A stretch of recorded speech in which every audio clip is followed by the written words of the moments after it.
Pour une 30e année consécutive, les Chevaliers de Colomb de Château-Richer ont rendu heureux plus de 330 aînés et handicapés lors de l'événement de la journée du souper d'accueil. Ils en ont profité également pour remettre une contribution à la Fondation du cancer du sein du Québec.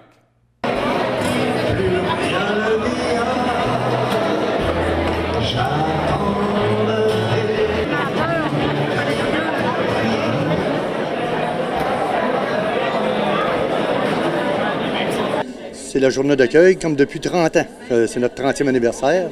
Cette année, on avait adopté le rose comme pour le cancer du sein comme symbole. Puis on a remis un chèque de 2000 $ tout à l'heure à la représentante du cancer du sein. Puis c'est ça, ça fait 30 ans qu'on fait ça. Tout est gratuit. C'est des personnes âgées, 70 ans et plus, des personnes handicapées souvent, là, qu'on reçoit gratuitement. Puis à la fin de la soirée, il va y avoir un spectacle avec cette année, c'est la Troupe du Bonheur. Et ça va être très apprécié, j'en suis sûr et certain. Il y a combien de gens, puis de la provenance aussi? Nous, on doit avoir 330 personnes, à part des bénévoles. On doit être 60 bénévoles certains. Puis ça peut arriver partout. Il y en a de Québec, il y en a de la Côte-de-Beaupré au complet. Puis il y en a de l'île d'Orléans, il y en a de partout. C'est tout le secteur est de la ville de Québec. Là. Ça comprend du monde de partout. Les Chevaliers de Colomb de Château-Richer, c'est plus que la journée d'accueil. Vous donnez aussi des dons ou des services durant l'année. Voulez-vous nous en parler un peu? Oui, bien, on vend des billets, là, ce qu'on appelle les billets colombiens. On doit remettre entièrement l'argent. Quand on vend un livret de billets de 10 $, il y a 6 $ qui va entièrement à tout le... faut remettre ça. C'est régi par l'Auto-Québec, il faut remettre ça. Là, c'est de là que le 2000 $ pour le cancer du sein vient. Après ça, il y a différents organismes. L'hôpital de Saint-Onne, la Fondation de l'hôpital de Saint-Onne est là-dedans. Après ça, les bénévoles de la Côte-de-Beaupré, Mira, l'Œil. On essaie il y a un petit organisme ici à Côte-de-Beaupré qu'on appelle Léo. Je ne sais pas si ça vous dit quelque chose. Libre Espace Orléans pour les handicapés. Puis on les subventionne aussi. On subventionne plusieurs, les fabriques, que ce soit l'Ange Gardien, Château-Richer, là. On subventionne les fabriques. On a plusieurs dons, là, je te dirais une quinzaine de dons certains qui vont à différents organismes, que ce soit de la côte ou que ce soit pour le cancer. Là. On a pris en charge beaucoup. Là. Mira, qu'on aime bien, là, parce qu'il a aidé beaucoup de nos chevaliers. Là. C'est des causes qu'on soutient. Merci, monsieur. Ça me fait plaisir. Je suis la représentante de la Fondation du cancer du sein de Québec, l'ambassadrice pour la région de Québec. Alors, c'est à la demande de la Fondation, qui est le bureau à Montréal, qui m'ont demandé si je pouvais donner du temps pour recueillir un chèque de 2000 $ des Chevaliers de Colomb pour la cause qu'ils avaient choisie, la Fondation du cancer du sein. Alors, j'ai communiqué avec M. Robitaille, qui est le maire, et on a parlé ensemble, puis on a convenu que j'allais venir participer à cet événement en recueillant ce chèque de 2000 $. À quoi sert la Fondation?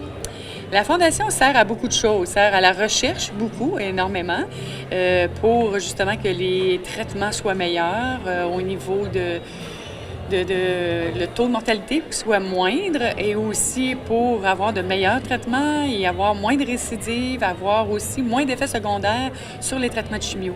Parce que moi, il y a 17 ans, les traitements étaient très bons parce que je suis encore là pour en parler. Par contre,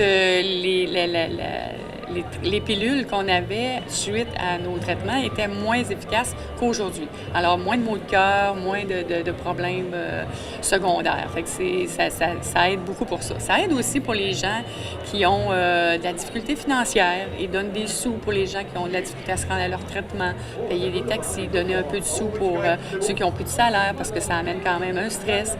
Et, ça donne aussi beaucoup de sous pour la kinésiothérapie. Il y a une personne qui est responsable de ça, spécifiquement pour l'oncologie. Alors, aide les femmes qui sont en traitement à mieux bouger pour avoir moins d'effets secondaires aussi, ça aide, même si on pense qu'on n'est pas capable, mais il faut bouger quand même. Puis il y a aussi tout ce qui est aide au niveau des conférences, la sensibilisation. Ça aussi, c'est important de sensibiliser les femmes à faire leur auto-examen. Fait qu'on est là dans des conférences, au Salon de la femme, un peu partout où on peut être. On essaie le plus possible de donner donner cette information, l'éducation finalement du cancer du sein. Vous avez dit tantôt que les soins, ça s'est amélioré, la recherche, tout ça. Mais il y a encore des femmes qui décèdent de ça. C'est quoi les statistiques qu'il y a à ce niveau-là? Bien là, il y en a environ 800 par année. Par contre, il y en a quand même 6500 qui sont diagnostiqués par année. Fait que disons que le taux est moindre et c'est ça qui fait que la recherche, le fait de prendre le bon traitement ou de prendre les gens au début de leur cancer fait qu'il y a moins de récidives parce que souvent, c'est plus au niveau de la récidive que les femmes en meurent et le cancer du sein se propage ailleurs, puis soit au cerveau, soit aux os. Fait que c'est ça qui fait que c'est plus difficile à ce moment-là d'aller chercher. Mais il y en a qui meurent aussi du cancer du sein, dépendant du type de cancer, parce qu'il y a beaucoup de types de cancer du sein. Fait qu'il y en a qui sont plus fulgurants que d'autres. Moi, j'ai eu la chance d'être pris au début et de ne pas avoir de métastase. Fait que c'est quand même la bonne nouvelle. Puis c'est ce message d'espoir-là que je veux laisser comme ambassadrice, de dire qu'on peut s'en sortir.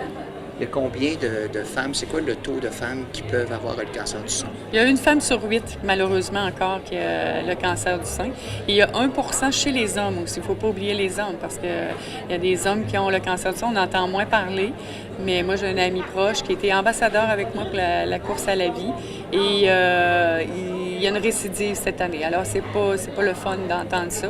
Mais les hommes ne pensent pas qu'ils peuvent être atteints de ça. Fait que c'est un autre message qu'il faut véhiculer le plus possible. Que ça atteint quand même 1% chez les hommes. Chez les femmes, encore 1 sur 8.